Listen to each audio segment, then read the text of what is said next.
আপনি দেখেন যে এখানে মারা যাচ্ছে কারা, সব নিম্ন মধ্যবিত্তের মানুষের সন্তানেরা মারা যাচ্ছে, আর উচ্চবিত্ত যারা আছে তারা বিদেশে চিকিৎসা নিতে পারছে।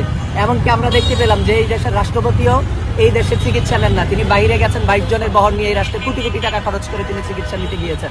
ফলে এই যে সরকারের গাফলতি, সরকারের যে এই দেশের চিকিৎসা ব্যবস্থার উপরে ইমান নাই, যে এই দেশের যারা চিকিৎসা ব্যবস্থা পরিচালনা করে তারা তো এই দেশে চিকিৎসা নেয় না। ফলে আমরা মনে করি যে যারা সরকারে থাকবেন প্রত্যেকেরই আসলে এখানে এই রাষ্ট্রের চিকিৎসা নিতে বাধ্য করা উচিত আইনগতভাবে।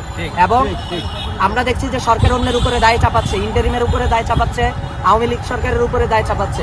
এখন তো একটা নির্বাচিত সরকার আছে, এই ঘটনার জন্য, এই শিশু মৃত্যুর জন্য, হামের যে ঘটনা ঘটছে চলমান, এটার জন্য যদি ইউনূস সরকার কিংবা আওয়ামী সরকার জড়িত থাকে, তারা যদি দায়ী হয়, তাহলে আপনি তো নির্বাচিত সরকার আছেন, আপনার কাছে পাওয়ার আছে, আপনি তাদেরকে ধরে নিয়ে আসেন, আপনি তাদেরকে বিচারের আওতায় নিয়ে আসেন না, সমস্যা কোথায়? কেউ তো বাধা দিচ্ছে না।